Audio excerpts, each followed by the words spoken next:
Class चल रहा था 5/10/1967 गुरुवार को पहले पेज के मध्य में बात चल रही थी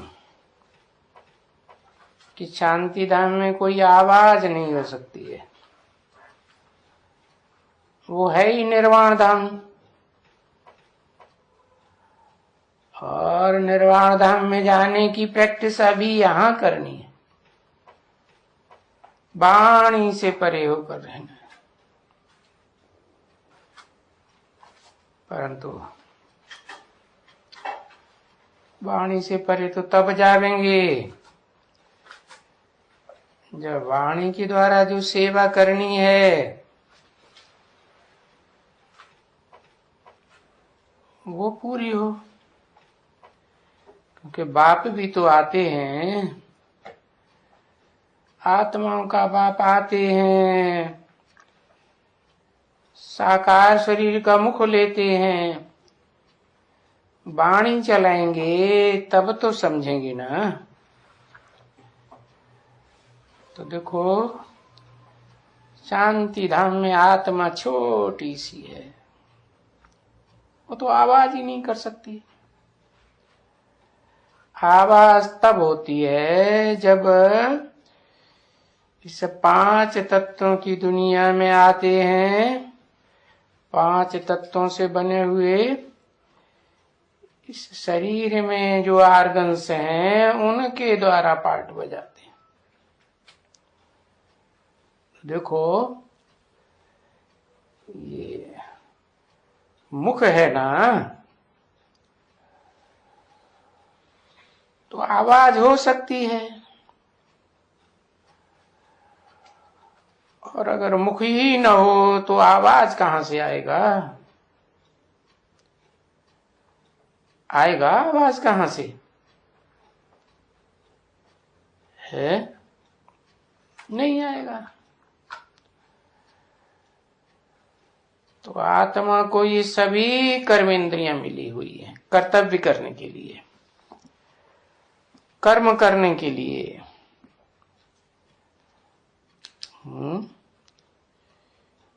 इसलिए कहते हैं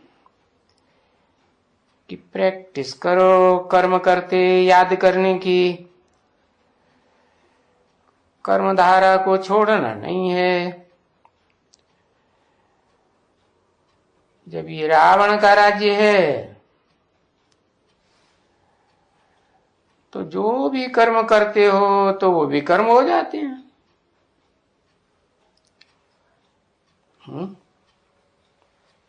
रावण के राज्य में तो किसके आर्डर पे चलते हो?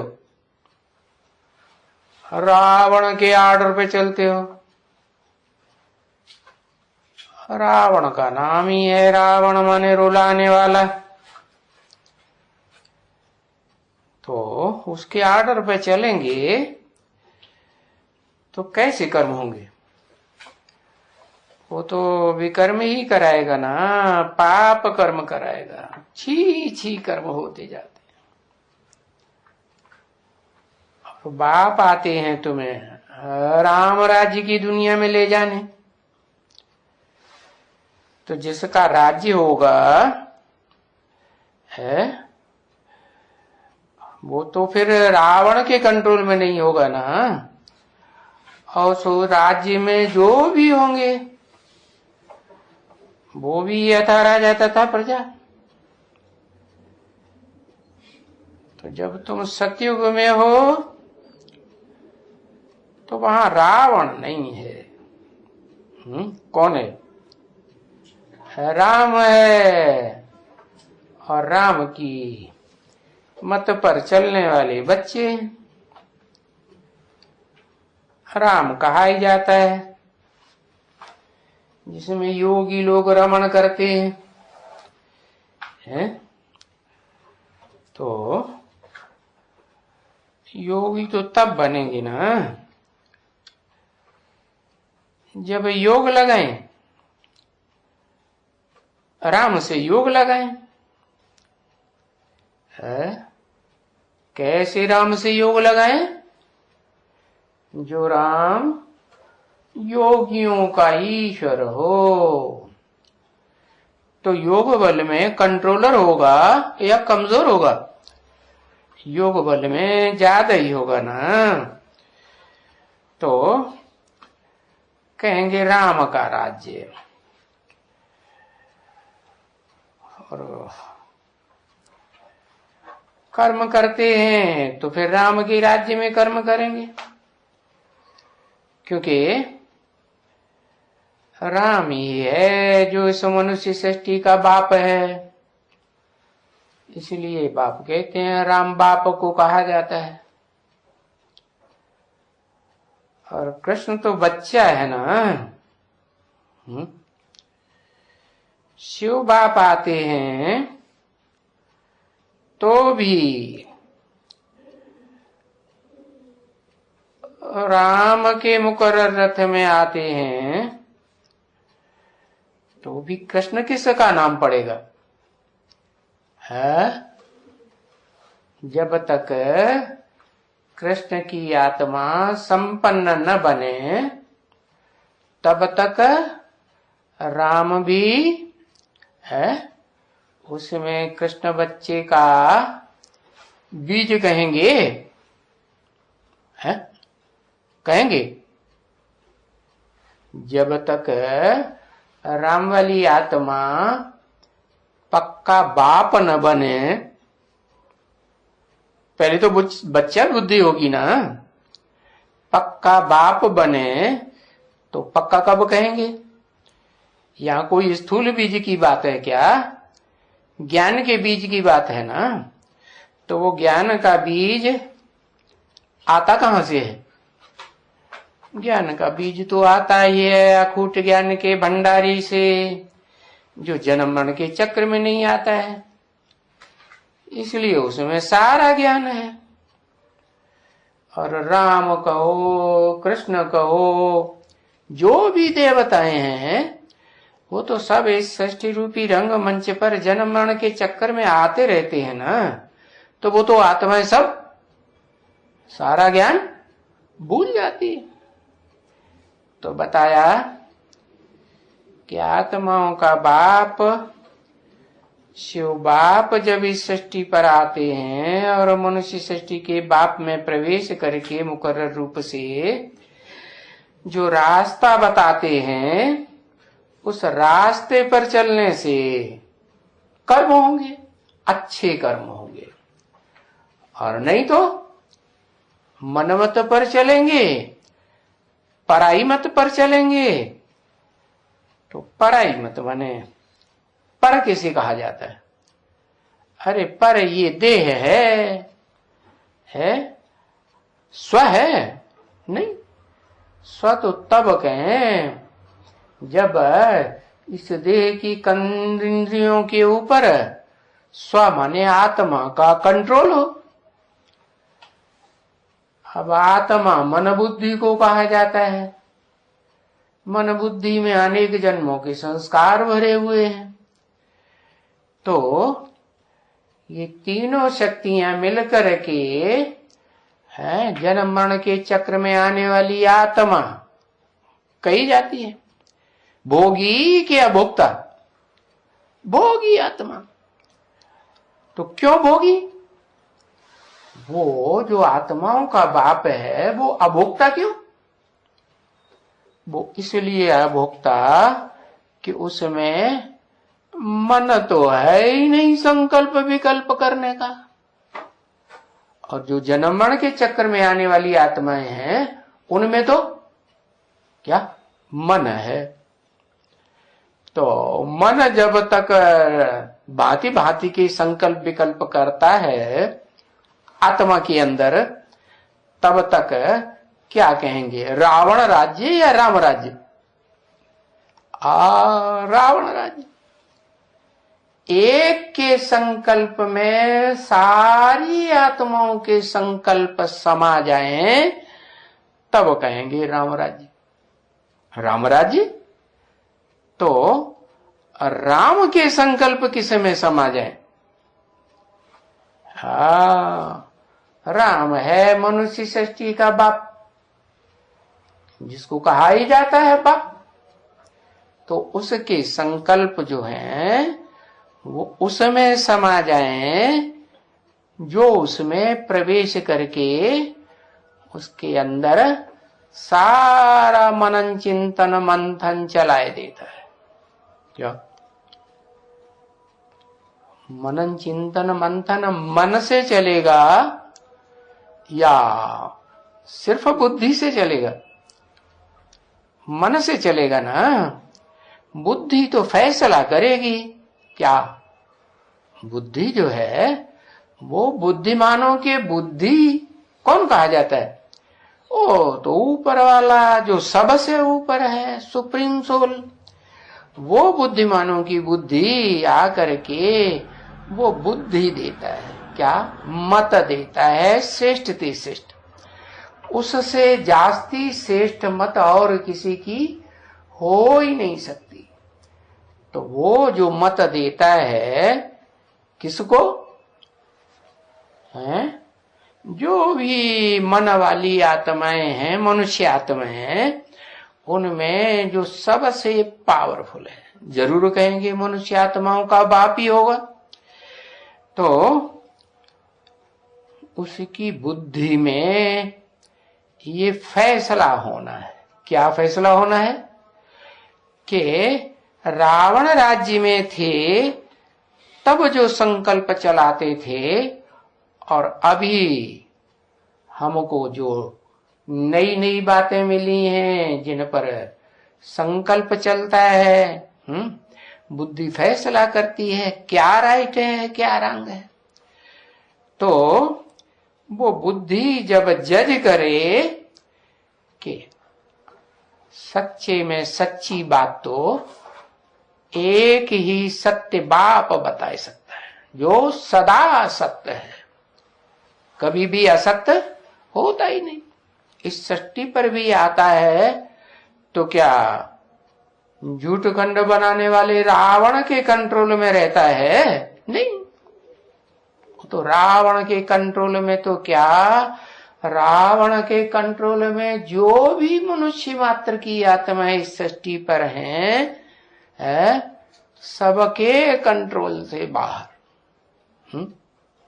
अगर कंट्रोल में आ जाए तो क्या होगा? तो फिर उनके संकल्प में समा जाए। लेकिन ऐसा तो हो नहीं सकता।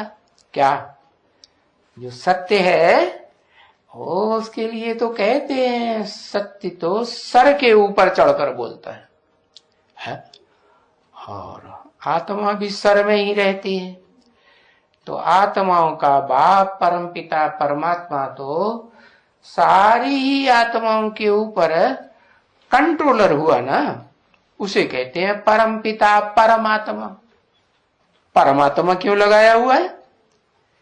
क्योंकि आत्माओं के बीच में जो परम पार्टधारी है, हीरो पार्टधारी है, वो जब तक आपने को समझे नहीं, पक्का विश्वास न करे, क्या ये निश्चय बुद्धि न बने क्या कि इस सृष्टि रूपी रंगमंच का हीरो पार्टधारी मैं आत्मा हूं, है?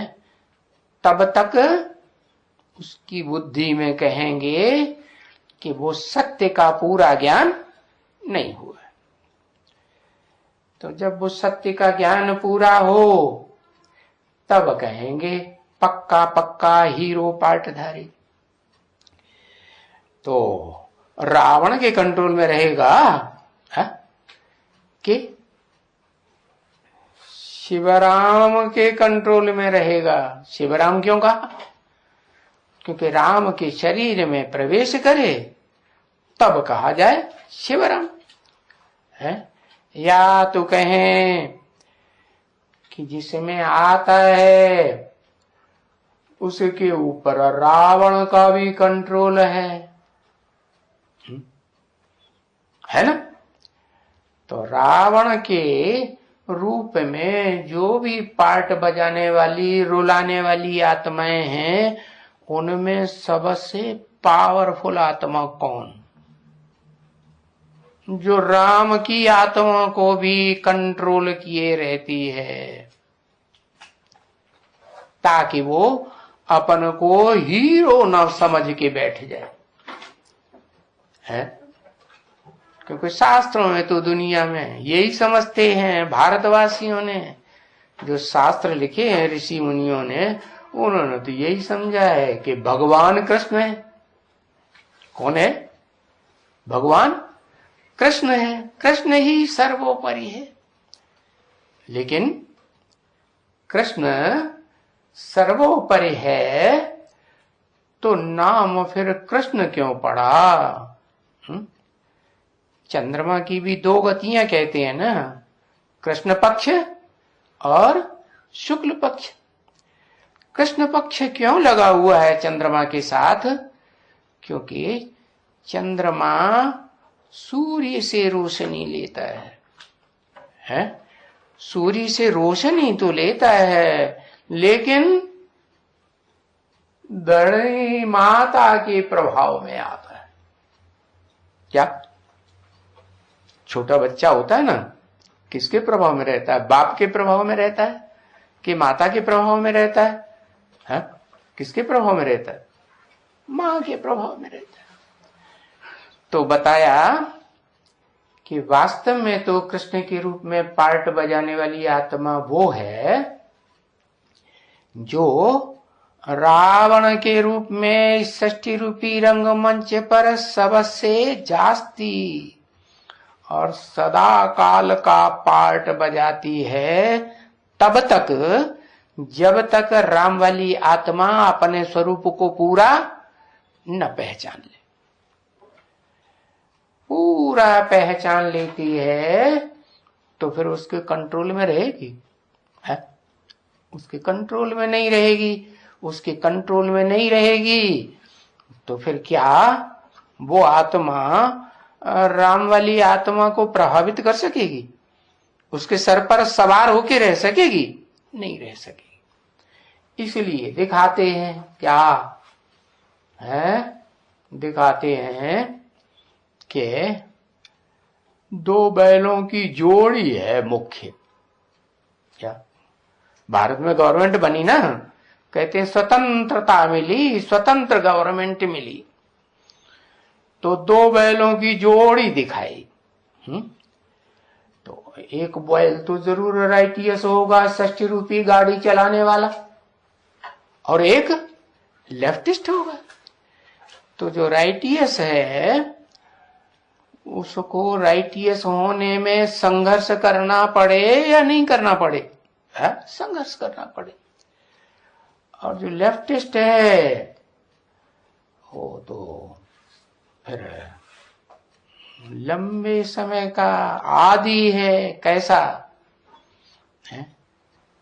प्रभावित होने का आदी है या प्रभाव में रहने का आदी है? मन प्रभाव में किसी को अपने रखने का आदी है, जो रहने का भी आदी है और दूसरों को अपने प्रभाव में रखने का भी आदी है।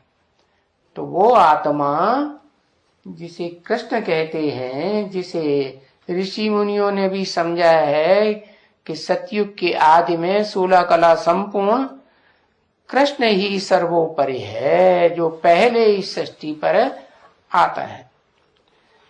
तो इससे साबित हुआ कि वो आत्मा जब इस सृष्टि पर आती है तो अपना वंश बढ़ाएगी ना।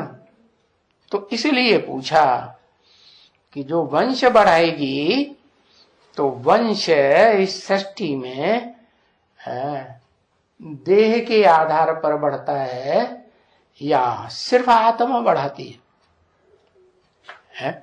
देह के आधार पर बढ़ता है। और देह का आधार लिया तो देह तो 5 तत्वों की बनी हुई है। 5 तत्व तो जड़ होते हैं और जड़त्व के संग में आने से बुद्धि भी कैसी बनती है? जड़त्वमयी बनती है। तो बताया और पूछा क्या कि इस रावण के राज्य की दुनिया में जो रावण राज्य की सरपरस्त आत्मा है वो किसे कहेंगे? हैं? अरे 20 बार सुना है। अच्छा, अब वो भूल गए राम ही रावण बनता है, कृष्ण का नाम लिख दिया है। कौन बनता है?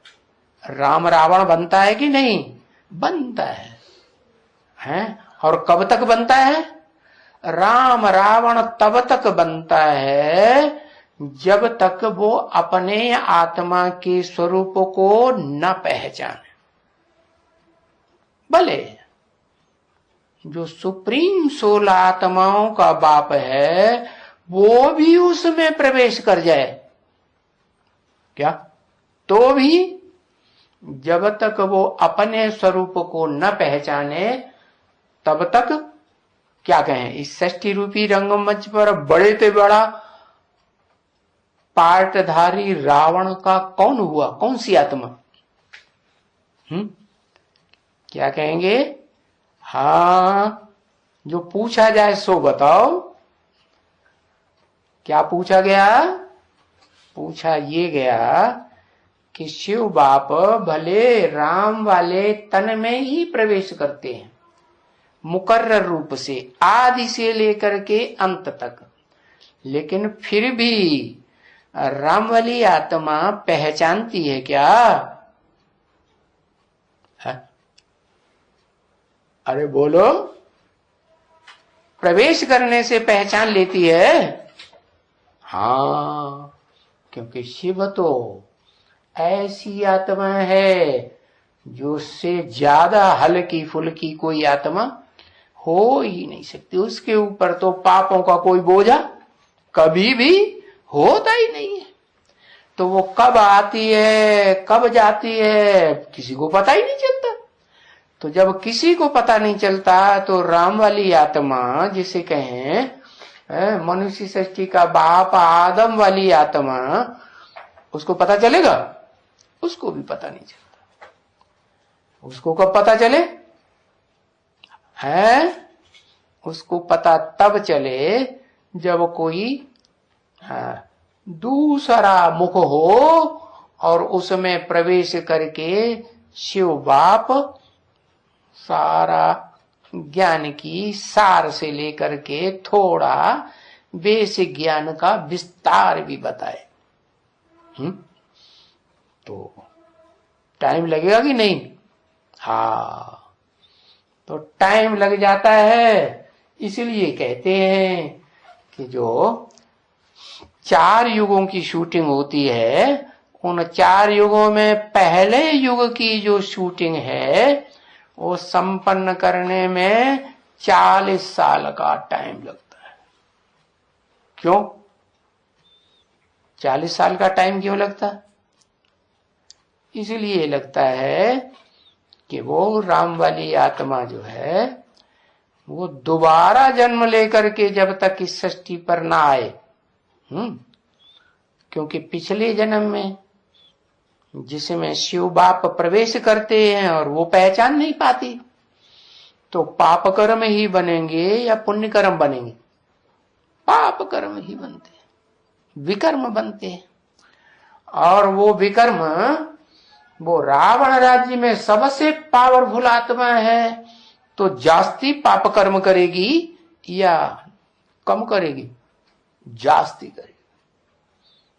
तो इससे साबित हुआ कि वो आत्मा भी, क्योंकि इसे षष्ठी रूपी रंगमंच पर जो भी भोगी आत्माएं है आखिरी सब तमो प्रधान बनती है, सुख भोगते भोगते।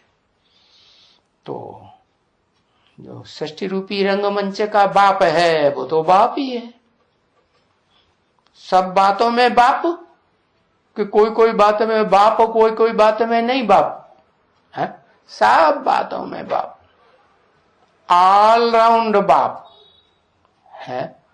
तो वो आत्मा जो है उसको टाइम इतना ज्यादा लंबा लग गया, तो कौन आगे निकल जाएगा फिर? कोई आगे निकलेगा ना, कौन निकलेगा? इसलिए ब्रह्मा के 5 मुख दिखाते, माना एक मुख तो वो जो ऊर्ध्वमुखी होता है, ऊर्ध्वमुखी होता है और वो पाप ज्यादा करता है। पाप ज्यादा किए, अपने स्वरूप को पहचाना नहीं। और कल तो बताया था, परसों भी बताया था, आत्मा अपने स्वरूप को न पहचाने तो आत्मा के बाप को याद कर ही नहीं सकती। कर सकती है? नहीं कर सकती। और जब याद ही नहीं करेगी तो संग का रंग मन बुद्धि में समाएगा ही नहीं। तो यही बात बताई कि वो राम वाली आत्मा को त्रेता युग में क्यों दिखाया जाता है? भक्ति मार्ग में शास्त्रों में क्या कहते हैं? राम कब आया? कहते त्रेता में राम हुआ। वास्तव में त्रेता में हुआ नहीं, लेकिन जब पक्का पक्का सतयुग की शूटिंग हुई थी, जब के 16 कला संपूर्ण कृष्ण का जन्म होता है, तो जन्म होने से पहले ही जन्मदाता तैयार होना चाहिए कि नहीं होना चाहिए? हाँ, तो 16 कला संपूर्ण कृष्ण को जन्म देने वाला है जरूर इस सृष्टि रूपी रंगमंच पर कलयुग के अंत में आता है और सतयुग का आदि वो हिस्सा तैयार करता है जिसे कहते हैं आदि सनातन काल, जिसके बारे में सिवाय वो आदि नारायण वाली आत्मा बता सकती है, या आदि नारायण को आदि नारायण बनाने के लिए रास्ता जो बताने वाली आत्मा है, सुप्रीम सोल गॉड फादर, वो बता सकता है। तो इससे साबित हुआ कि अभी तो क्या वो टाइम निकल गया ना? क्या टाइम?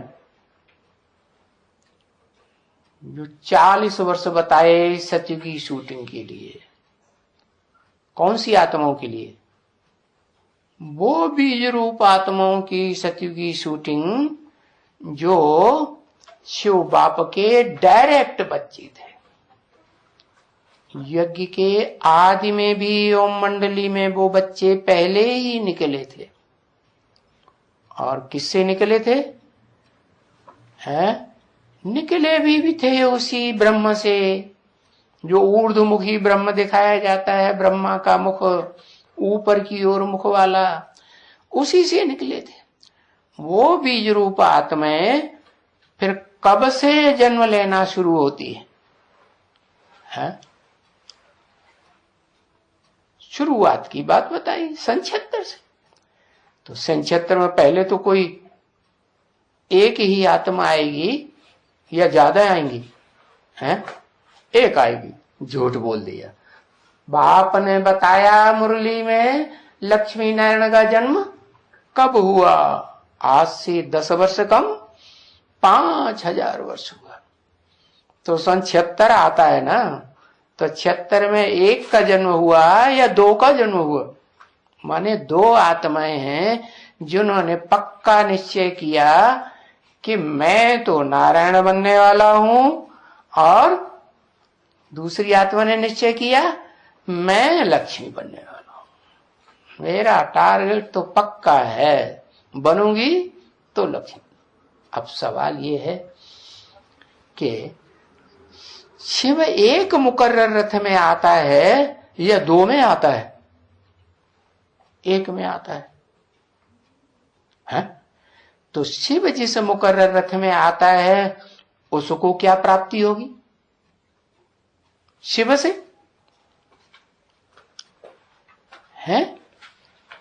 क्या प्राप्ति होगी? ज्ञान प्राप्त होगा, ज्ञान का वर्षा मिलेगा। क्यों? कि शिव बाप के पास देने को और क्या है? कुछ है सिवाय ज्ञान के? और ज्ञान भी संपूर्ण ज्ञान, अखूट ज्ञान का भंडार है। अखूट क्यों कहा? अखूट इसलिए कहा कि वो आता तो है सिर्फ ये बताने के लिए कि तुम ज्योतिबिंदु आत्मा हो, है, और तुम ज्योतिबिंदु आत्मा में 84 के चक्र का पार्ट भरा हुआ है। क्या? और सबसे जास्ती पार्ट भी तो कोई में भरा होगा ना, किसमें है? कोई एक ही होगा ना कि दो में? एक है, एक है जिसमें सबसे जास्ती षष्ठी रूपी रंगमंच का ऑल राउंड पार्ट होता है? उसी को नाम दिया है सब धर्म वालों ने, जानकारी में उनकी है क्या? आदम, एडम, आदिदेव, आदिनाथ, सब धर्म वाले। बाकी जो धर्म है ही नहीं, नास्तिक, जो कुछ भी नहीं मानते, न धर्म को मानते हैं, न भगवान को मानते हैं, न स्वर्ग को मानते हैं, न नरक को मानते हैं, उनकी तो बात ही छोड़ दो। तो बताया कि वो जो मनुष्य सृष्टि का बाप है वो एक ही आत्मा है जो शिव के प्रवेश करने पर ज्ञान को धारण करती है। फिर सिर्फ ज्ञान को धारण करने से काम चल जाएगा? नहीं, ज्ञान की धारणा तो धारणा शक्ति किसमें होती है? पुरुषों में है या कन्या माताओं में ज्यादा होती है? बीज कौन धारण करता है? चाहे वो सूक्ष्म बीज हो ज्ञान का और चाहे वो स्थूल बीज हो। तो शिव बाप ने कहा मैं जिसमें प्रवेश करता हूं उसी का नाम दे देता हूं परम ब्रह्म, या जिसे भी तन में भी प्रवेश करूंगा नाम ब्रह्मा जरूर दूंगा। तो पहले का नाम जरूर परम ब्रह्म हुआ, महत ब्रह्म। वो तो हुआ, वो तो ज्ञानी हुआ आत्मा, माता के रूप में भी हुआ और पिता के रूप में। ये जो मंदिर में जाके शिवलिंग के सामने कहते हैं, क्या कहते हैं? तुमेव माता च पिता तुमेव।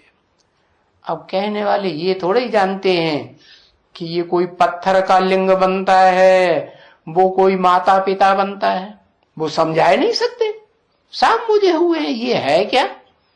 अब बाप आकर के बताते हैं कि ये जो पत्थर का लिंग तुमने कलयुग के अंत में बनाया हुआ है, काला काला बैंगन लूटा, ये पत्थर का लिंग वास्तव में कोई पत्थर नहीं है।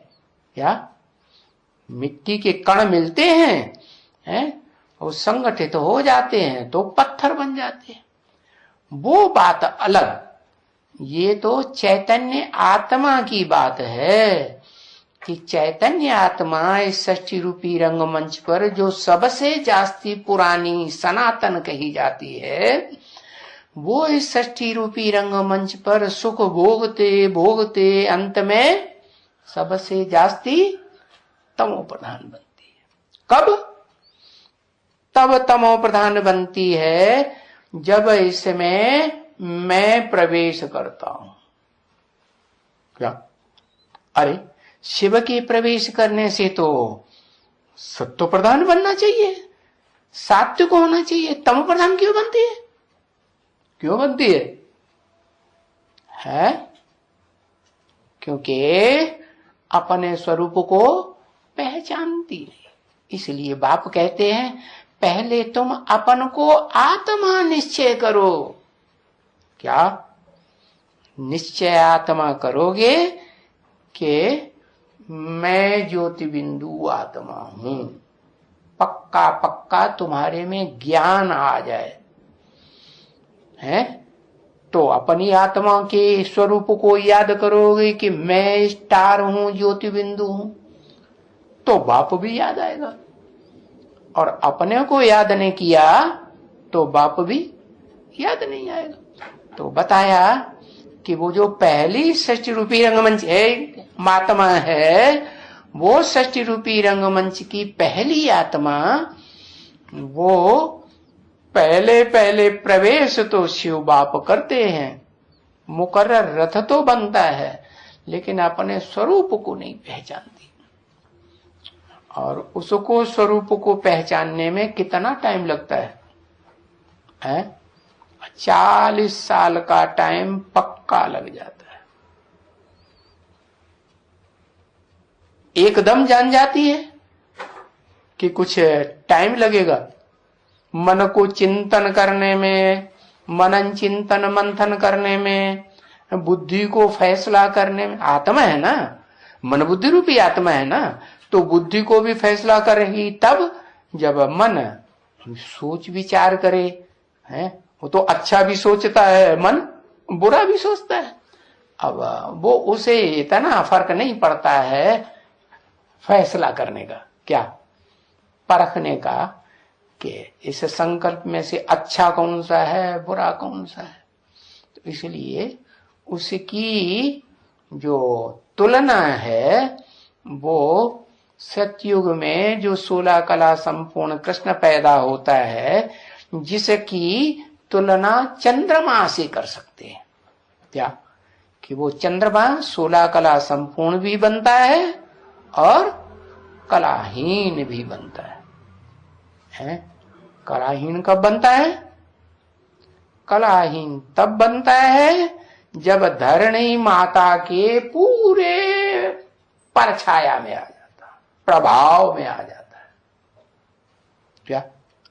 हाँ, तो इस षष्ठी रूपी रंगमंच पर फिर कोई आत्मा ऐसी बचेगी क्या जो उस चंद्रमा के प्रभाव में ना आए? वो बचती है। अच्छा, कौन से टाइम है तब बचती है? राम की आत्मा तो बचती है, लेकिन कब?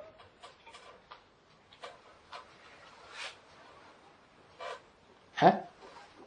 अरे शिव बाप आते हैं, उसके बाद वो सबसे जास्ती प्रभाव में आती है। बैल कहां से कूद पड़ा? बैल की तो बात ही नहीं हुई अभी। हाँ, 76 के बाद। अच्छा, अभी बताया कि शिव बाप आते हैं, तब से वो दुनिया का सबसे बड़े से बड़ा रावण बनता है। तो कब बना रावण?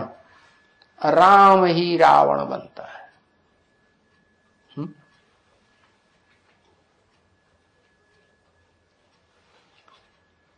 अंत कब? अंत के टाइम का पता ही नहीं चला। वो ही अंत का टाइम जब एक अंश मात्र, कण भर उसमें ज्ञान की रोशनी रहती है, बस।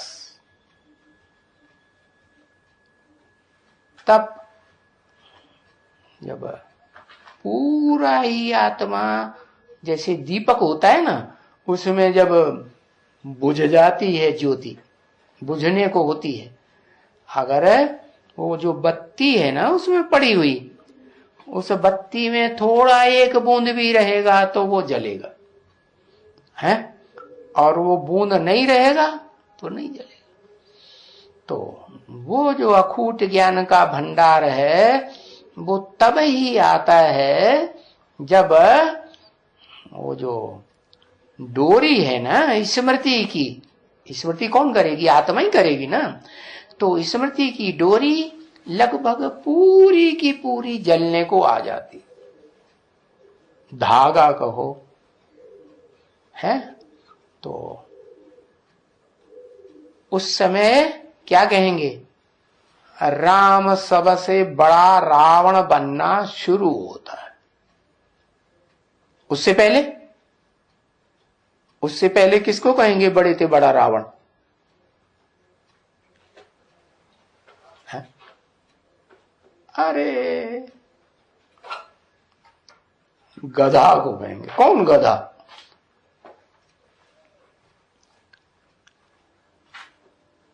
जो सतयुग में 16 कला संपूर्ण बन करके जन्म लेता है, वो ही कृष्ण वाली आत्मा जो है वो द्वापर युग शुरू हुआ और सबसे पहले अंधेरे में कौन आती है?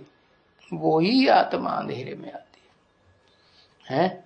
तो बताया कि ये जो 40 साल बताए ओम मंडली से लेकर के और तब तक जब तक लक्ष्मी नारायण का जन्म बताया है, बाप ने बताया ना, तो वो 40 साल का टाइम पूरा होने के बाद वो राम वाली आत्मा, उसको रावण कहेंगे, है? रावण नहीं कहेंगे, हाँ रावण के वशीभूत होने वाली कहेंगे, है? वशीभूत होने वाली भी नहीं कहेंगे, क्योंकि अपने स्वरूप को जान लिया, निश्चय कर लिया कि मैं 5 तत्वों का पुतला देह नहीं हूं, मैं क्या हूं? मैं तो ज्योतिबिंदु आत्मा हूं। और वो ज्योतिबिंदु आत्मा मनन चिंतन मंथन करने की जो प्रैक्टिस है वो भी तो पहले से पड़ी होगी या बाद में पड़ी होगी? हाँ, पहले से पड़ी होगी। तब से पड़ती है जब से वो जो मुख दिखाया जाता है ना, कौन सा है? सूरज उगता है तो कौन सी दिशा से उगता है? पूरब से उगता है। पूरब से उगता है और किधर जाता है? पश्चिम में जाता है। तो ज्ञान सूर्य जो साकार है वो भी कहां से उगेगा? है? कहां से? हाँ कहेंगे, हाँ बंगाल से। तो वो तो कहेंगे असली सूर्य तो शिव है। कौन? असली सूर्य कौन है? शिव है ना।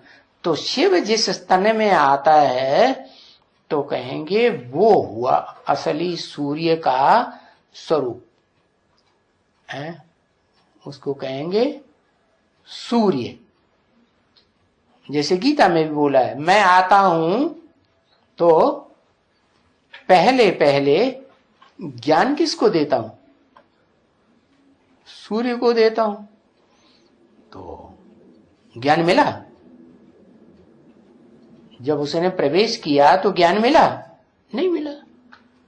तो फिर कब मिला?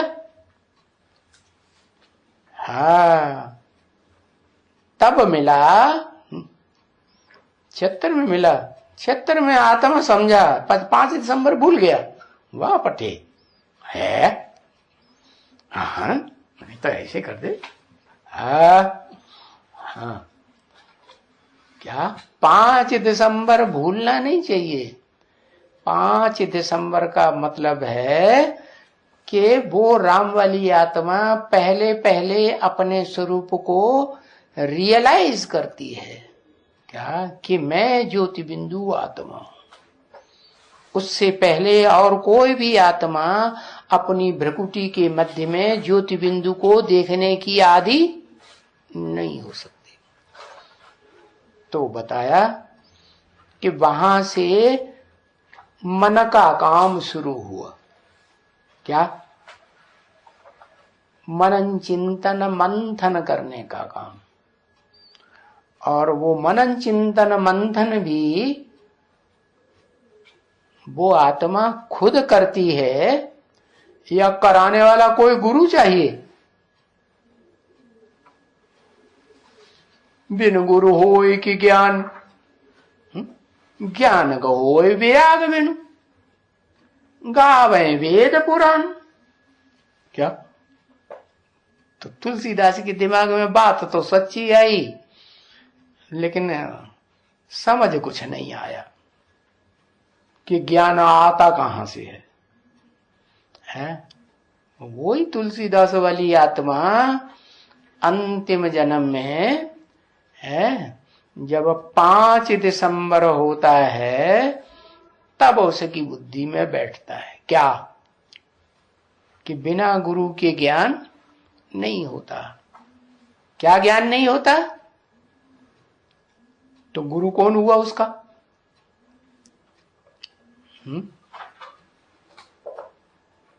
लक्ष्मी गुरु हुई।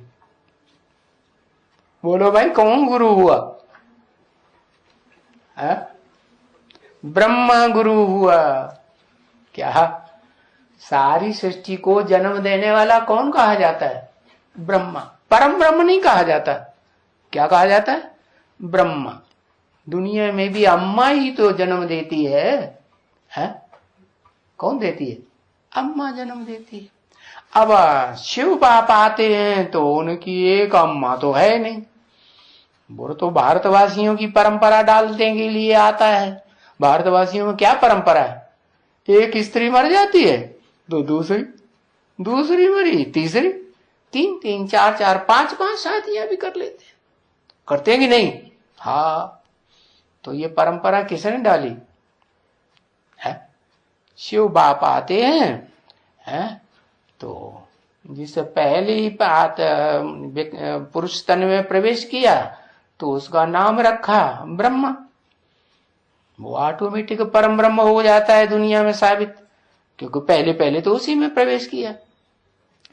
तो वो जो परम ब्रह्म है, अरे भाई वो जो परम ब्रह्म है, वो परम ब्रह्म को भूल जाते हैं। है? एक श्लोक रह गया दुनिया में बस, क्या? गुरुर् ब्रह्मा गुरुर् विष्णु गुरुर्देवो महेश्वर। है? गुरु साक्षात परम ब्रह्म गुरु तस्मै श्री गुरुवे नमः। और दूसरा वो गीता रह जाती है, जो धर्म पिता के धर्म स्थापन करने के बाद सैकड़ों हजारों साल बाद लिखी गई। कौन सी पुस्तक? श्रीमद् भगवत गीता। उसमें भी एक शब्द आया है महत ब्रह्म। मत योनि महत ब्रह्म। मेरी योनि रूपा माता कौन है? महत माने बड़ी माँ है। पहली उसको कहेंगे बड़ी माँ। तो उसके बारे में किसी को पता नहीं। क्यों पता नहीं है? पता क्यों नहीं है? सब इसलिए भूले हुए हैं कि वो ही एक सच्चा स्वरूप है जिसे महत ब्रह्म कहा गया, जो गांव में, शहर में, दुनिया की खुदाइयों में वो लिंग के रूप में मिला है? अब वो जो लिंग के रूप में मिला है, वो लिंग भी वास्तव में सात्विक है स्वरूप या तामसी स्वरूप मिल रहा है? अभी कलयुग में तो तामसी काले पत्थर का लिंग बना देते हैं। उसका सात्विक स्वरूप जब यादगार बना था ना, तो सोमनाथ मंदिर में बना था। कैसा है? हाँ, लाल पत्थर और उसके बीच में हीरा जड़ा हुआ था, और वो भी कोई आधार नहीं दिखाया गया। क्या आज जो शिवलिंग दिखाते हैं ना, वो तो जमीन का आधार दिखाते हैं। तो जो असली ज्ञान सूर्य होगा, इस सृष्टि रूपी रंगमंच पर पार्ट बजाने वाला, वो किसी का आधार लेने वाला होगा। चंद्रमा तो आधार लेता है, पृथ्वी आधार लेती है रोशनी के लिए सूर्य का, सितारे आधार लेते हैं सूर्य का, लेते हैं कि नहीं? लेकिन सूर्य किसका आधार लेता है? सूर्य किसी का आधार नहीं लेता। वो तो अपनी जगह पर ही घूमता है। क्या? अपने अंदर ही मनन चिंतन मंथन करता है। कोई और गुरु, कोई और स्थूल चीज नहीं है जिसका वो चक्कर काटे। क्या? जो उसको प्रभाव में ले। तो शिव जिस तन में प्रवेश करता है, उसको भी आप समान निराधार बनाता है। कैसा निराधार है? निराधार माने इस सृष्टि रूपी रंगमंच पर कोई भी देहधारी नहीं है जिसका वो आधार ले। इसलिए वो माता स्वयं भी माता भी है और पिता भी है। वो माता के रूप में परम ब्रह्म कहा गया, लेकिन फिर भी तो एक ही चोला है ना, कि दो चोले हो गए हैं? वो तो कवियों ने, चित्रकारों ने मूर्ति बना दी अर्धनारीश्वर। कोई जरासिंधी थोड़े ही है कि चीड़े फाड़े दो कट डाले, अलग अलग हो गए और फिर वो जुड़ जाए, नहीं है। वास्तव में वो तो यादगार तब बनती है जरासिंध की, जब कोई पश्चिमी आत्मा पश्चिम दिशा में रहने वाली है और वो भी आकर के उस पूर्वीय दिशा के जो मूल पुरुष है, पहला पुरुष, उसके साथ मिलकर के स्वभाव संस्कार से एक हो जाए। तो पता चला क्या? एक हुआ पूर्वी सभ्यता का प्रतीक, एक हुआ पश्चिमी सभ्यता का प्रतीक। पूर्वी सभ्यता का जो प्रतीक है वो है ज्ञान सूर्य, जिसे गीता में कहा गया विवस्वत। क्या? सूर्य नाम दिया। मैं आता हूं तो किसको ज्ञान देता हूं? सूर्य को ज्ञान देता हूं, और सूर्य से रोशनी लेता है चंद्रमा। तो जो पश्चिम में सिंध हैदराबाद में वो यादगार दिखाई गई है, सिंध हैदराबाद की तरफ है, जो श्रीनाथ भंडारा दिखाते हैं ना, श्रीनाथ का मंदिर, वो पश्चिमी सभ्यता की यादगार है। वो दिखाया गया कि पूर्वी सभ्यता में और पश्चिमी सभ्यता में बड़ा भारी अंतर क्या है। क्या अंतर है? पूर्वी सभ्यता जो है वो अभोक्ता को विशेष महत्व देती है। क्या? खुद नहीं सब कुछ भोगना है, पहले सारी सृष्टि के लिए सोचना है, फिर बचे तो खुद भोगना है। क्यों? ये तो माता का गुण होता है। क्या? माता का गुण क्या होता है? पहले परिवार को, सारे परिवार को खिलाएगी, फिर बचा खुचा, नहीं बचा तो कोई बात नहीं, फिर दोबारा बनाएगी, नहीं तो शाम को खा लेगी। ऐसे होता है ना। तो बताया कि जो पूर्वी सभ्यता में जो मनुष्य है, जिसकी यादगार वो बनियन ट्री दिखाई जाती है? दो प्रकार की वृक्ष हैं जो बहुत बड़े हो जाते हैं। एक तो है बनियन ट्री, जिसे कहते हैं बड़गद, बड़ वृक्ष, बड़ माने बड़ा, और दूसरा उसके मुकाबले जो छोटा है लेकिन और वृक्षों से बड़ा होता है, उसको कहते हैं पीपल। क्या नाम क्या रखा? पीपल। पल पल पीता है। क्या? जो भी आएगा पास में उसको क्या करेगा? पी जाएगा। पल पल पीता है। अरे समझ में अंतर आया? वो पीता है और वो पीता नहीं है। क्या? उसकी जो जड़ है ना, वो जड़ ऐसी जड़ है बनियन ट्री की, जो जड़ ही गायब हो जाती, पूरी तो गायब नहीं होती, कुछ न कुछ रहती है। और वो जड़ है कौन? जड़ तुम्हारी बुद्धि वाली होगी ना। बताओ कौन है? एक अक्षर लिखने में इतनी देर लगती है? हाँ, जगदम्बा। जगदम्बा वो जड़ है मनुष्य सृष्टि रूपी वृक्ष के बाप की जड़। जड़ माने आधार। क्या? बेसिक में भी वो ही आधार बनती है और एडवांस में भी वो ही आधार बनती है। विषय ज्ञान का आधार कैसे बनी? कि शिव बाप जब आते हैं तो उनको मुख चाहिए। मुरली में आज क्या बोल रहे हैं? मुख चाहिए कि नहीं? और मुख क्या करता है? मुख बोलता बहुत है। क्या मन बुद्धि क्या करती है?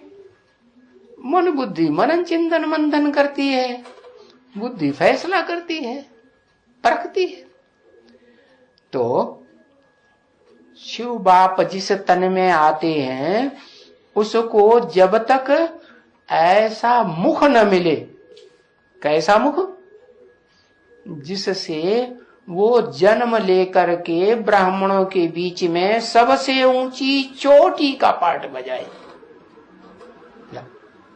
ब्राह्मणों को क्या दिखाते हैं? जिसमें गांठ लगाते हैं तो शिव बन जाता है। क्या चोटी में गांठ लगाते हैं ना? हाँ, तो गांठ का मतलब क्या हुआ है? गांठ का मतलब हुआ कि वो जो अव्वल नंबर ब्राह्मण चोटी है उसकी स्मृति की गांठ, स्मृति का धागा होता है ना, उसकी गांठ शिव के साथ बंध जाए। क्या गांठ ढीली भी होती है और गांठ टाइट भी होती है। एक होती है ना सर्क फूंद की गांठ, ऐसे एक खींचा और सारा खुल जाता है। और एक गांठ ऐसी होती है कि बस लग गई तो उसको खींचते रहो, जितना खींचोगे उतनी और ज्यादा कड़क होगी। हाँ, तो बताया वो गांठ दिखाई गई। ब्राह्मणों को जनेऊ होता है ना, क्या यज्ञोपवीत, उसमें 3 धागे दिखाते हैं। तो वो 3 धागे की यादगार है ब्राह्मणों की। ब्राह्मण ब्रह्मा की संतान को कहा जाता है। तो पता चला पहला 4 मुखों वाले ब्रह्मा में से पहला ब्रह्मा कौन हुआ? एक अक्षर लिखने में इतनी देर लगती है, लिख नहीं सकते एक अक्षर।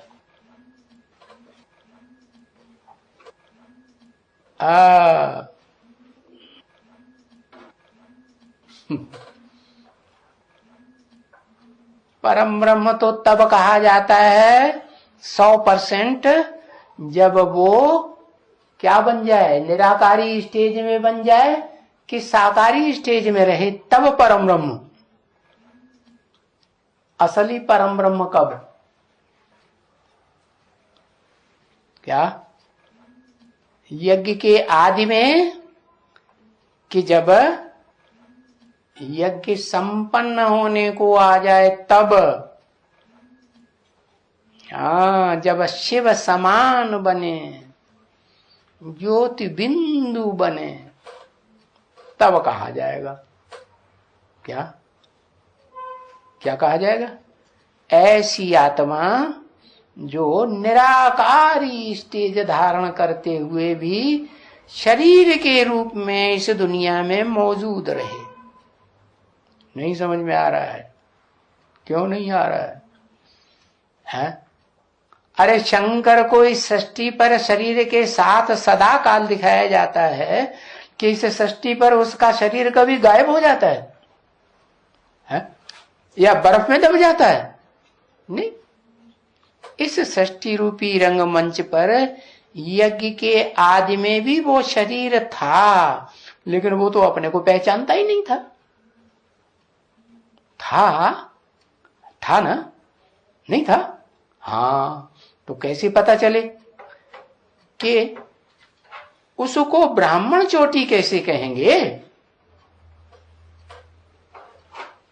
तब ही कहेंगे जब उसको पहले कोई बात सुनाए।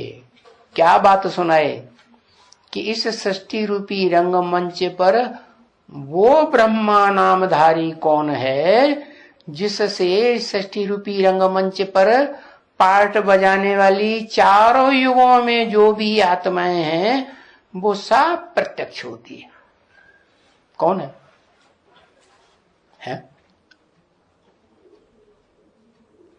नहीं,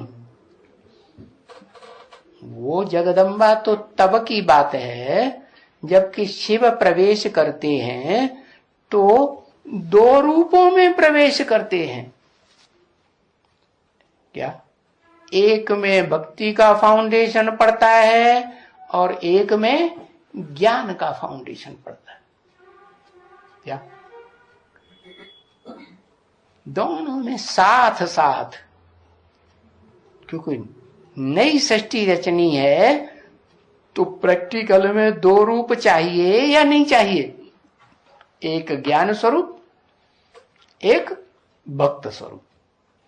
भक्त माने अंधा है और ज्ञान माने, ज्ञान माने अंधा नहीं होगा, बाकी सारे अंगों में चाहे विकृति आ जाए लेकिन अंधा तो नहीं कहेंगे है। तो एक अंधा, उसको कहानी बना दी एक लंगड़ा। लंगड़े का मतलब, लंगड़े का मतलब पुरुष। इस सृष्टि पर कलयुगी तमो प्रधान दुनिया में जो भी पुरुष मात्र होते हैं वो सब क्या कहेंगे? पवित्रता के हिसाब से लंगड़े कहें या अच्छे से दौड़ने वाले कहें, क्या कहेंगे? लंगड़े। सब दुर्योधन दुशासन बन जाते हैं। तो फिर शिव बाप को क्या चाहिए? है?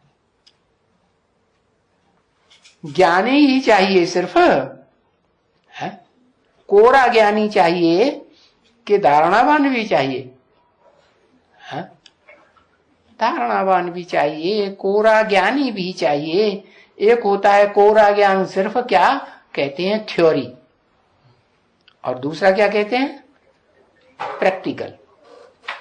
तो प्रैक्टिकल में जब बात आएगी तो वो जो शिवलिंग के रूप में पूजा जाता है, शिव समान बनने वाली आत्मा माने आदम या राम वाली आत्मा है, जो का शरीर, जिसका शरीर इस सृष्टि रूप में या रंगमंच पर सदा कायम रहता है, लेकिन है तो पुरुष चोला ना है। मन बुद्धि से वो आत्मा बन गया, आत्मिक स्टेज में पक्का हो गया। तो आत्मिक स्टेज में पक्का होने के बावजूद भी चोला तो स्त्री चाहिए कि नहीं चाहिए नई सृष्टि रचने के लिए? तो वो बताया कि शिव बाप जब प्रवेश करते हैं तो मुख भी चाहिए है? क्यों? क्योंकि जिस तन में पहले पहले प्रवेश करते हैं और वो संसार में विख्यात होता है परम ब्रह्म, वो परम ब्रह्म को तो संपन्न स्टेज में इंद्रियां रहती नहीं। रहती है आत्मा में? नहीं रहती। न ज्ञान इंद्रिया न कर्म इंद्रिया। लेकिन ज्ञान सुनाने के लिए कम से कम मुख तो जरूर चाहिए। तो वो उस मुख में भी प्रवेश करता है जिसके द्वारा वो भक्ति मार्ग की ही बातें बोले, लेकिन बोलेगा जरूर है। तो वो पहला पहला मुख है जिसके कहते हैं जगदम्बा। क्या? जगदम्बा माने जगत की, सारे जगत की अम्बा। या पृथ्वी नाम दे दो। पृथ्वी तो जाड़ी चौड़ी होती है ना, विस्तार में होती है ना, और वो है पृथ्वी का फैला हुआ रूप, विस्तार, एक्सटेंशन जिसे कहते हैं। और उसका जो मूल रूप है वो है कौन? भारत है। पहले दुनिया में भारत ही था कि दूसरे देश थे? आज से 500 साल 600 साल पहले अमेरिका का तो नाम ही निशान नहीं था। किसी की बुद्धि पटल पर नाम था? कोई की बुद्धि पटल पर नाम नहीं था। फिर ऐसे तो नहीं था नहीं था, लेकिन समुद्र के गर्त में समाया हुआ था। क्या? जब अर्धविनाश हुआ ना है, तो उस समय से ये जो कॉन्टिनेंट हैं जिन्हें महाद्वीप कहा जाता है वो प्रत्यक्ष होना शुरू होते हैं। तो पहले पहले प्रत्यक्ष होता है एशिया। क्या नाम क्या पड़ा? ऐश यह। इसने सबसे ज्यादा ऐश किया। किसने? ऐश। ऐश माने ऐश, ऐश आराम, अय्याश किसे कहते हैं? जो देह को बहुत महत्व देता है। तो सबको पता है सारी दुनिया में कि इस दुनिया में सबसे जास्ती देह का सुख लेने वाले कहां रहते हैं? कौन से कॉन्टिनेंट में?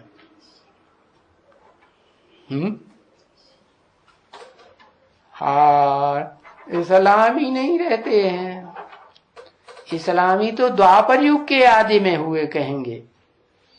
और द्वापर युग के आदि में, हाँ, ये बताया कि द्वापर युग के आदि में तो कहेंगे कि इस्लामियों के आधार मूर्त भी थे ना। और इस्लामियों के जो आधार मूर्त थे, जड़ें जिनसे इस्लामी निकले, पैदा हुए, वो तो देवताएं भी थे। देवताएं थे ना। और उनको भी जन्म देने वाला कोई था कि नहीं था? है? उनको भी जो जन्म देने वाला था वो ही था। कौन है? जिसको नाम दिया, उनका बाप। मूल में तो कहेंगे बाप, और आधार में किसको कहेंगे? है? आधार में तो यही कहेंगे कि वही आत्मा जो षष्ठी रूपी रंगमंच पर ब्रह्मा नामधारी कही जा रही है, 4 मुखों वाला। तो 4 मुखों वाला जो ब्रह्मा है, वो उसका मुख किस ओर है? कौन सी दिशा की ओर? क्या कहेंगे? हैं? एक अक्षर लगो, दिशाएं तो 4 हैं, पूरब पश्चिम उत्तर दक्षिण। एक अक्षर लिखने में इतनी देर।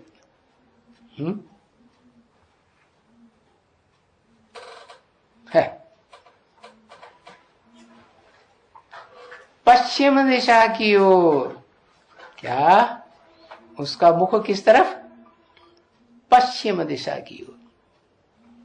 जिसका मुख ही पश्चिम दिशा की ओर है, तो पश्चिम में कौन से देश हैं दुनिया में? जिससे निकलती है पश्चिमी सभ्यता। क्रिश्चियंस की, क्रिश्चियनिटी जिसे कहते हैं, क्राइस्ट से निकली। और क्राइस्ट से जिस आत्मा का विशेष कनेक्शन है, क्या माना? जब सृष्टि नई बनाई गई थी, शूटिंग हुई थी नई दुनिया की, पुरानी दुनिया की, तो उस समय सबसे पहले वो आत्मा ने कनेक्शन जोड़ लिया था। कौन सी आत्माओं के साथ? वो क्रिश्चियनिटी वाली आत्माओं के साथ कनेक्शन जोड़ लिया। किसे? जो क्रिश्चियन धर्म की भी आधार मूर्त बनती है और उनके पूरे प्रभाव में आ जाती है। आती है या नहीं? यहां तक प्रभाव में आती है कि अपने स्वरूप को पहचान ही नहीं पाते, और न पहचानने के कारण वो शरीर छूट जाता है। आत्मा को पहचानेंगे तो आत्मा का जो शरीर है वो भी स्थायी रहेगा इस रंगमंच पर। और जो अपने आत्मा को ही पक्का पहचान करके पक्का नहीं कर पाएंगे, है ना? करेंगे पक्का? कौन पक्का करेंगे? बाप के सन्मुख पढ़ाई करने वाले पक्का करेंगे, या जो सन्मुख पढ़ाई नहीं पढ़ते वो पक्का करेंगे? जो सन्मुख पढ़ाई पढ़ते हैं वो ही पक्का कर पाते हैं, क्योंकि उनको संघ का रंग मिला। संघ का रंग की बलिहारी है। तो बताया कि वो जो आत्मा है वो उस लिस्ट में नहीं आ पाती। किस लिस्ट में? कि सन 76 से जो ज्ञान सूर्य प्रगटा इस सृष्टि पर, और इस षष्ठी रूपी रंगमंच पर जो बीज रूप आत्माएं हैं, शिव बाप समान बिंदु बनने वाली, अपने पुरुषार्थ से है नंबरवार तो बनेंगी, तो उन आत्माओं की लिस्ट में दादा लेखराज वाली ब्रह्मा की आत्मा नहीं आ, पहले ही शरीर छोड़ देती। तो क्या कहेंगे? भक्त कहेंगे कि क्या कहेंगे? हैं ज्ञानी कहेंगे, भक्त कहेंगे। लेकिन वो भक्त जन्म कहां से लेता है? अरे भक्त का किसी से जन्म होता है? किससे? है? और जिस से जन्म होता है उसको बाप के रूप में पहचानता है या अम्मा के रूप में देखता और पहचानता और सुनता है? अक्षर नहीं लिखा जाता एक मां के रूप में। कौन सी मां? यहां तो ढेर सारी मां ही मां हो गई।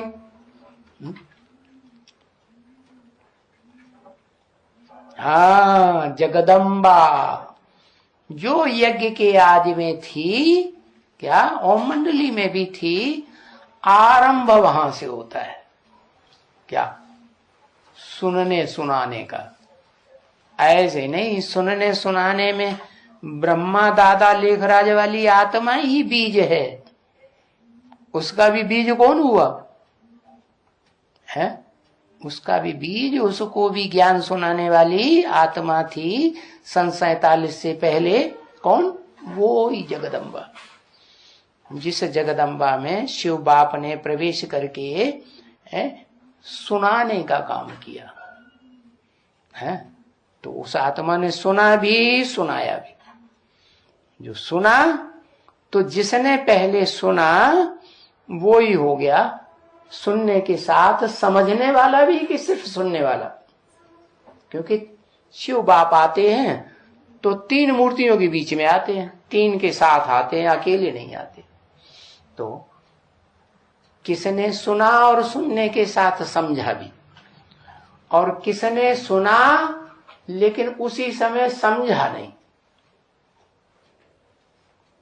सुना सिर्फ है। अरे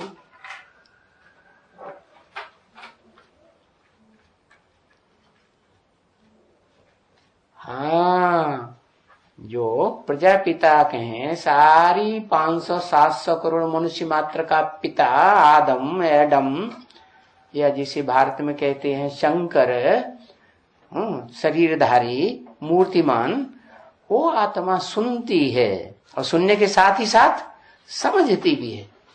क्या समझती है? क्या समझती है?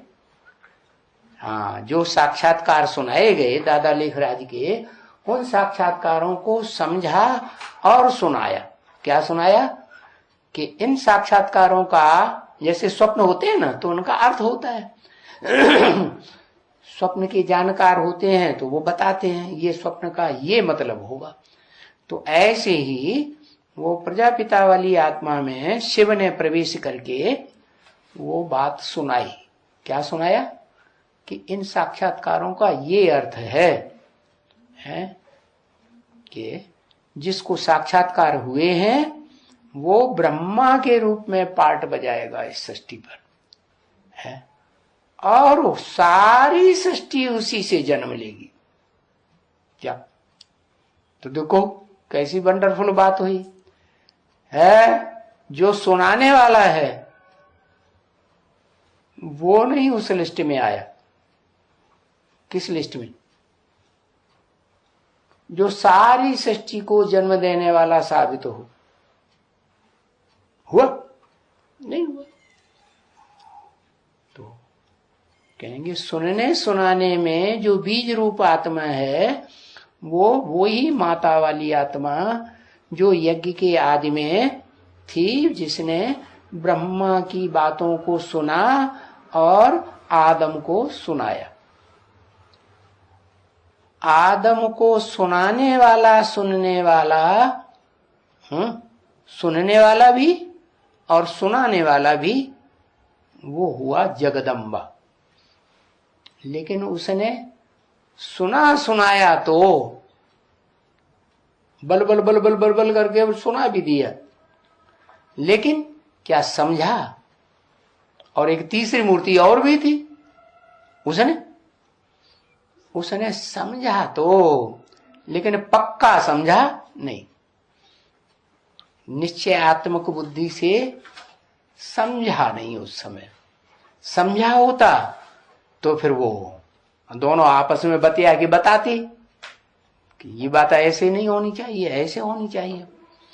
तो उस समय वो बात न क्लियर होने की वजह से तीनों के बीच में वो जो शिव बाप आकर के गीता ज्ञान सुनाते हैं, गीता के श्लोकों का अर्थ सुनाते हैं, वो अर्थ सुनने वाली और समझने वाली आत्माएं पैदा हुई। कौन सी आत्माएं? जिन्होंने यज्ञ के आदि में ही उन श्लोकों के अर्थ को समझा था, लेकिन पूरा नहीं समझा, और न समझने के कारण अपने को आत्मा निश्चय भी नहीं कर पाया। तो बताया कि दो आत्माएं मुख्य हो जाती हैं, पावरफुल। कौन कौन सी? एक तो वो जो सुनती भी है, समझती भी है, समझाती भी है, सुनाती भी है, और दूसरी सुनती है, समझती नहीं, और तीसरी सुनती है, समझती भी है थोड़ा, लेकिन बोलती नहीं। क्या कहते हैं ना, बादल तीन तरह के होते हैं। एक होते हैं बरसने वाले, एक होते हैं गरजने वाले, और एक होते हैं क्या है, न बरसते हैं न गरजते हैं। उन्हें जल है या नहीं? जल है, लेकिन न बरसते हैं न गरजते हैं, चले जाते हैं। उनकी टक्कर होगी कहीं पहाड़ से, तब फिर बरसेंगे। तो बताया कि यज्ञ के आदि में दो आत्माएं ज्यादा पावरफुल हो गई। कौन कौन? एक जगदम्बा और एक जगत पिता। एक वो पहला ब्राह्मण चोटी का, और दूसरी ब्राह्मण चोटी, जिसका नाम दिया शिखा अंडे। ऐसी अंडी, अंडा नहीं, शिखा। शिखा मानी चोटी। महाभारत में वो शिखंडी प्रसिद्ध है ना? क्या, किस नाम से? किस नाम से प्रसिद्ध है? वो जगदम्बा बनी, उसको कहेंगे द्रौपदी। क्या? ध्रुवपदी। पद उसका ध्रुव है।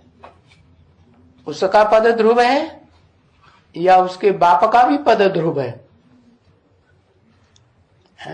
दोनों का पद ध्रुव है। इसलिए शास्त्रों में ये नाम दिया हुआ काम के आधार पर कि ध्रुव पद है तो द्रुपद नाम हुआ, और स्त्री चोला है तो द्रौपदी नाम हुआ। समझा? तो बताया कि ये दो बीज रूप आत्माएं हैं, शिव बाप के वो बीज रूप बच्चे हैं जो रुद्राक्ष की माला जिनकी संगठन के रूप में यादगार दिखाई जाती है। लेकिन वो आत्मा बनने में तो सिद्धहस्त हैं, आत्मा बनते हैं और अपने फॉलोअर्स को आत्मा बनाते भी हैं। खुद बाप से सन्मुख मिलते हैं और अपने फॉलोअर्स जो पक्के बनते हैं उनको मिलाते भी हैं। समझा? मिलाएंगे तो सन्मुख आएंगे कि नहीं? सन्मुख आएंगे। तो जो सन्मुख आते हैं वो वास्तव में कितने हैं?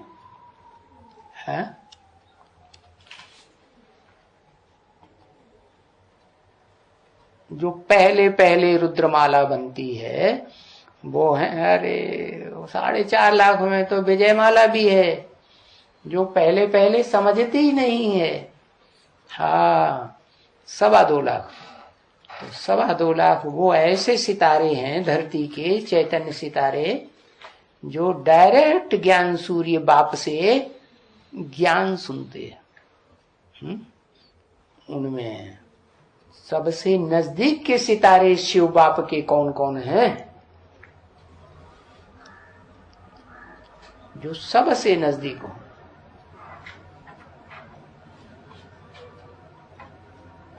सबसे जास्ती नजदीक एक इधर होगा एक उधर होगा, वही तो 2 हुए, जगदम्बा और जगत पिता। है क्या हुए? जगदम्बा और जगत पिता। तो वो माला में दिखाए जाते हैं, रुद्राक्ष की माला में है। वो रुद्राक्ष की माला, रुद्राक्ष के मण के भक्ति मार्ग में कहां से मिलते हैं? नेपाल से। क्या नेपाल में वो वृक्ष बनते हैं जिनमें से वो बीज निकलते हैं, जिन्हें रुद्राक्ष कहा जाता है। रुद्राक्ष नाम क्यों पड़ा? वो रुद्र की आंखें हैं। क्या? सृष्टि के अंत काल में वो रुद्र की आंखें इस सारी सृष्टि में से उन बीज रूप आत्माओं को छांट लेंगी। क्या? कौन कौन सी कितनी बीज रूप आत्माएं हैं जो बाप से सन्मुख मिलकर के ज्ञान सुनने और क्या कृपा दृष्टि लेने की योग्य है। क्या? ज्ञान के साथ साथ क्या गाया जाता है? कृपा दृष्टि। कैसी दृष्टि? दृष्टि कृपा वाली हो जाए। ऐसी दृष्टि न हो जाए कि आत्मा भी अपने स्वरूप को पूरा न पहचाने और शरीर भी नष्ट हो जाए, भस्म हो जाए। ऐसी कृपा हो जाए कि इस दुनिया में शरीर भी रहे। अब शरीर भी तो नंबरवार रहेंगे हैं? एक है परम ब्रह्म और परम पिता, वो प्रजापिता, जिसमें प्रवेश करके शिव बाप जो हैं वो सारी सृष्टि के लिए रास्ता बताए देते हैं। क्या?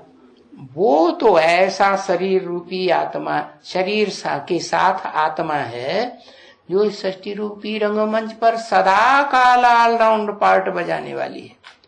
उसके अलावा जो हैं उनके भी शरीर, उन बीजों के शरीर जो बाप से सन्मुख मिलते हैं, सुनते हैं, कृपा दृष्टि भी लेते हैं, वो आत्माएं भी इस सृष्टि रूपी रंगमंच पर शरीर से क्या रहती हैं।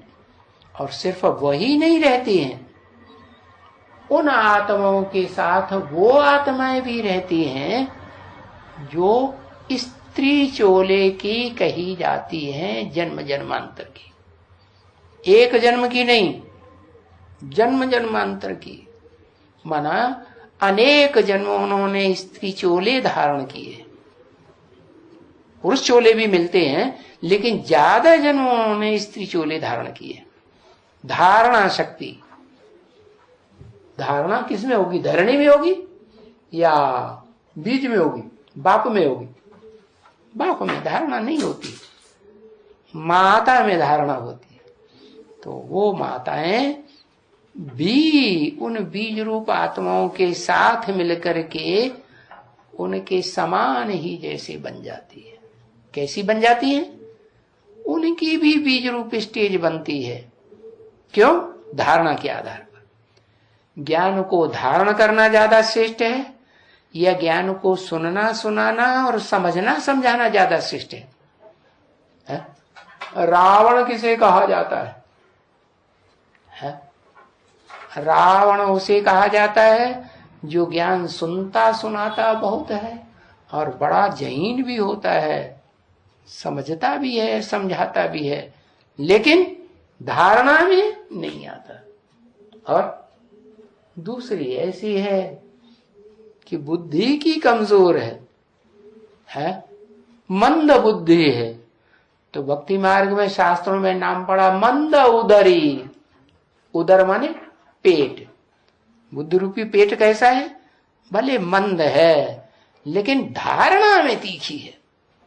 जितना भी ज्ञान मिलेगा उसको अंदर धारण करके रखे।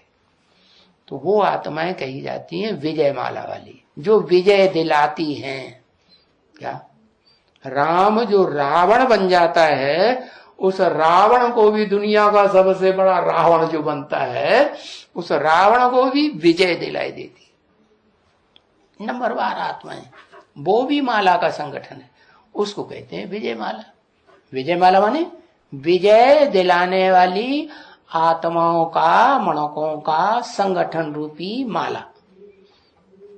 तो बताया कि वो माला की खासियत क्या हुई कि भले हैं तो बीज, बीजों के साथ रह करके बीज ही जैसे बन जाते हैं, लेकिन धारणा वाले हैं। धारणा वाले, जिनमें धारणा होगी, उनके मुख से जो ज्ञान सुनाया जाएगा वो सृष्टि में सबको समझ में आएगा। या जिसमें धारणा ही नहीं है वो दूसरों को सुनाएगा, समझाएगा, तो पक्का पक्का बुद्धि में बैठेगा है? तो वो आत्माएं जो विजय माला के मणके कही जाती हैं, चाहे वो स्त्री चोले में हो और चाहे पुरुष। स्त्री चोले में हो तो और ज्यादा अच्छा है, डबल धारणा कही जाएगी। तो ऐसी आत्माएं जो हैं वो मिलकर के 4.5 लाख आत्माएं इस सृष्टि रूपी रंगमंच पर, उनका शरीर भी मौजूद रहता है। उनको कहेंगे सूर्य के कैसे सितारे, ऐसे धरती के चैतन्य सितारे। कैसे? जो सूर्य में अपनी रोशनी को मर्ज कर देते हैं। क्या ये नहीं साबित करते कि मैं हूं सब कुछ, अपने को प्रत्यक्ष नहीं करते। दिन में चमकने वाले सितारे जो ज्ञान सूर्य की रोशनी में पालना लेते हैं, और उनके मुकाबले चंद्रमा के सितारे कैसे होते हैं? वो अपनी टिमटिमाहट तब दिखाते हैं जब चंद्रमा डिम हो जाता है या अंधेरे में पहुंच जाता है। अमावस्या को अंधेरे में पहुंच जाता ना, तो वो बड़ी जोर से चमकते हैं और इतना चमक मारते हैं कि ये साबित करते हैं कि चंद्रमा गंद्रमा कोई चीज नहीं है। या चंद्रमा की या दाढ़ी की लाज नहीं रखते। तो वो ज्ञान चंद्रमा ब्रह्मा दादा लेखराज की दाढ़ी की राज उसके फॉलोअर बच्चे नहीं रखते। ऐसे उल्टे उल्टे कर्म करते हैं, क्योंकि वो ब्रह्मा ने बाप को नहीं पहचाना, दादा लेखराज ने, तो उसके बच्चे फॉलोअर्स भी या उस बाप को नहीं पहचान पाते। जो मुकर्रर रथ में 100 साल तक चाहे बोले या न बोले, क्या इन आंखों से देखे या न भी देखे, मन बुद्धि से ही सारा काम कराए, लेकिन वो इस सृष्टि पर 100 साल रहता है। और रह करके जो जैसे और धर्म पिताओं ने 100 साल के अंदर अपने अपने धर्म को स्थापन किया, इस्लामी, बौद्धिक, क्रिश्चियन, ऐसे ही इस सृष्टि का जो ऊंचे से ऊंचा धर्म है, कौन सा? आदि सनातन देवी देवता धर्म। उस धर्म की स्थापना करने वाला साकारी सो निराकारी। क्या वो जो निराकार है साकार बनता है कि नहीं? नहीं बनता। हाँ, जिस शरीर में प्रवेश करता है तो साकार बन के पार्ट बजाता है ना, तो दुनिया जो है उसको भूल जाती है। किसको? जो वास्तव में सदा निराकार है, सदा सत्य है और उसको पकड़ लेती है। जो इस सृष्टि रूपी रंगमंच पर खुद भी इस सृष्टि पर नीचे गिरता है और दूसरों को भी नीचे गिराने के निमित्त बनता है। लेकिन वो 4.5 लाख आत्माएं ऐसी हैं जो उसके कंट्रोल से बाहर हो जाती। कौन सी? रुद्रमाला के मण के जो असली हैं वो तो है ही हैं, लेकिन उसका साथ निभाने के लिए जो दादा लेखराज के ब्रह्मा के बच्चे फॉलोअर हैं, उनमें से कुछ और श्रेष्ठ आत्माएं ऐसी निकलती हैं जो असल सूर्य को फॉलो करती है, और वो फॉलो करके उनके साथ मिलकर के एक हो जाती है। इसलिए कहा जाता है अर्धनारीश्वर। अर्धनारीश्वर माने विजय माला वाली आत्माओं के संस्कार रुद्रमाला वाली आत्माओं के संस्कारों के साथ मिलकर के एक हो जाते हैं। ओम शांति।